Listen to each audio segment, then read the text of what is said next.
The sun has disappeared. The air is getting colder. Every sound suddenly feels closer. You reach for light, but nothing happens, because nobody has ever discovered fire. For almost all of Earth's history, nights belonged to predators. Darkness was not peaceful. It was a hunting ground. Long before cities, before farming, before language as we know it, our ancestors lived under the same stars.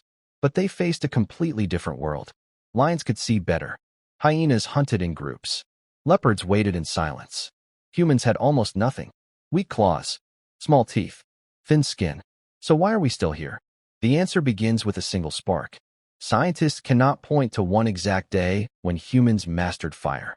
Instead, it happened slowly. Evidence from sites like Wonderwork Cave in South Africa suggests controlled fire existed nearly 1 million years ago. Not every group understood it. Some protected it. Others feared it. Some probably watched it from a distance. Imagine meeting the last human who had never seen flames. To them, fire would not look like a tool. It would look alive. It moved without legs. It ate wood. It roared in the wind. It glowed after sunset. It even seemed to breathe. Would you touch it? Or would you run? Anthropologist Richard Wrangham argues that fire changed far more than our environment. It changed us. Cooking broke down tough plants and meat before they entered the body. That meant less energy chewing, less energy digesting, more energy feeding the brain. Over thousands of generations, human bodies slowly changed. Our teeth became smaller. Our jaws became lighter. Our intestines shrank. Meanwhile, our brains grew larger. One discovery may have reshaped the entire human body. But fire did something even stranger. It extended the day. Before flames, darkness forced people into hiding. After flames, night became usable. Families gathered together. Stories were shared. Knowledge survived.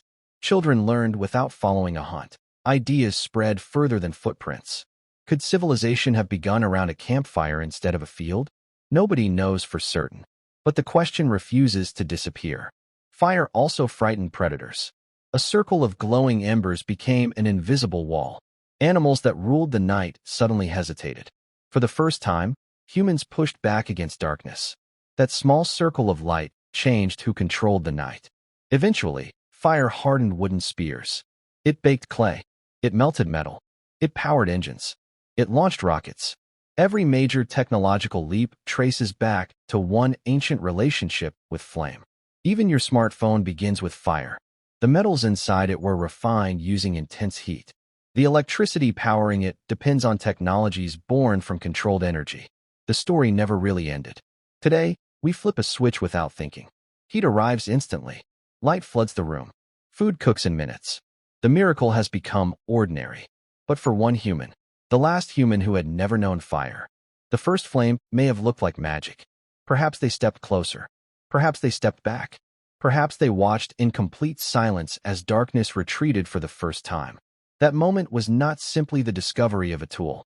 It was the discovery that nature could be changed, that the world was not fixed, that humans could reshape it.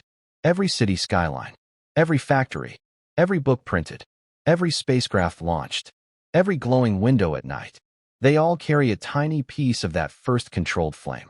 The next time you strike a match, light a candle, or turn on a stove, remember this. You are repeating one of the oldest human rituals ever performed. Somewhere in the distant past, one person looked into a fire for the very first time.